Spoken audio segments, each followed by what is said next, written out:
Yeah. So, what's the key difference between a denialist and a cynic?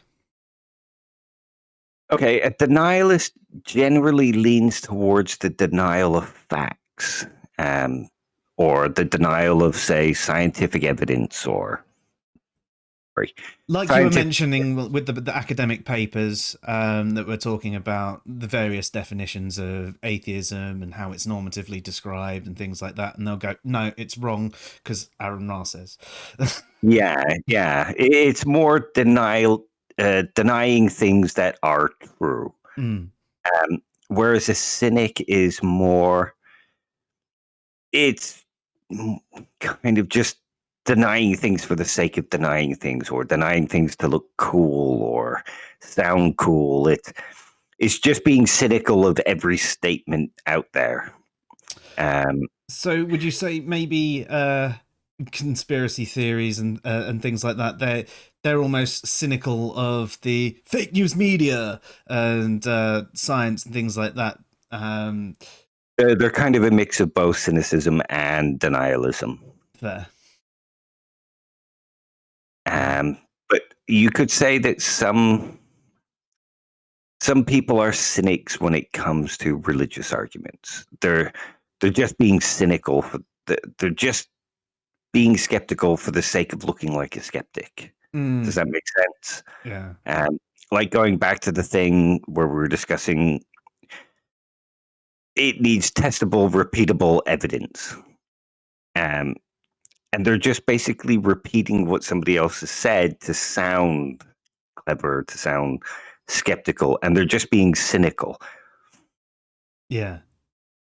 OP says you're talking about lowercase cynic, not uppercase c Out cynic. uppercase, like, yeah, yeah. We're talking about just in general rather than Diogenes. Yeah. I didn't even have to tell you that, and that's what we put in there. I think you should be doing this show with Opie, man. No, he's way smarter than I am. I'd have no reason to be here. We still want to get you on, Opie, whenever you're free. Yeah, definitely. So, with someone who is a denialist or a cynic, or let's just call them a pseudo skeptic for now, um, is there a way to make them realize that they're not actually being a skeptic, even though they think they are? Ooh, that's a very good question. Um, I suppose you could if they were open to dialogue. Like I was Mm, saying earlier about dialectical partners, if they were being dialectical rather than heuristic, then it's possible. mm. And the way to do it would be to explain general doubt, epistemic justification, that kind of thing. Yeah, and that only works if they are genuinely open and And being a critical thinker. yeah, which if they were being a critical thinker in the first place, would they be the pseudo skeptic? Uh, yeah, it's a shame really because there are a lot of online conversations that just have that fight mentality, and how do you break that fight mentality, snap it out, try and have a decent conversation, and help someone realize that perhaps when they're saying they're a skeptic that they're not, and a better way to look at things, even if they end up not agreeing with you, that they at least have a better conversation with you.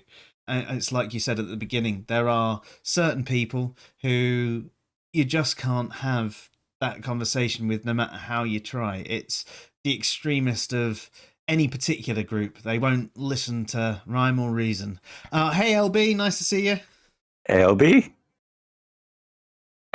I think in the cases like that, I think there are some people that come in with the fight mentality and they are still open to learning. You just have to break through it. So by not getting involved in the fight mentality and just trying to remain calm, answering the questions, posing questions, you can eventually break them out of the fight mentality. I think that's one way of approaching it. Mm, Show them that you're not looking to prove them wrong. You're looking to have a dialogue about what they think. I'm not sure that works with everybody. Yeah, I But mean, I've seen you do that like a few times. There was even one time I thought you were going to get through to Duke, and you were having this amazing conversation. It was going so different. I was just sort of watching it from the sidelines, going, "Bloody hell, this is a good conversation." And then I don't know. I think the pair of you had a sleep, and he came back and he was fighting again, and it it was reset. oh. But then I suppose I've had similar experiences when you're having a conversation, especially with a fundamentalist theist of some description, and you're talking about the evidence and you're talking about this, and bit by bit they're like, oh, I hadn't thought of that, I need to think on this more. And you're like, this is a fantastic conversation, I'm learning a bit about their belief, but they're actually realizing that there's these holes. And then the next day you see them posting the same memes that inspired the conversation between the two of you the previous day, and you're like, I thought we'd done this bit. I see the same sort of thing with atheists as well, when they're posting memes about how morality is entirely subjective. And I have this, what I think is an amazing conversation, asking questions, putting statements out, showing them how it is. And they come to the conclusion, oh yeah, no, I can see how morality can be objective. I'm not sure if it's entirely objective. I was like, I don't think it's entirely objective either, but I'm just showing you how it can be. It's not wholly subjective. Like, yeah, fair. And then, a couple of weeks later, you see that meme go up again, and you're like, really? Yeah. I think it's because once they have that discussion with you, they then go on and it all gets reinforced back into them in the groups that they belong and the discussions that they see. And this sort of tribal mentality takes over. I want to be part of this group. The group says these things. I better say these things. And it gets reinforced again. I think some of them step out of it. Critical thinking could help them step out of it.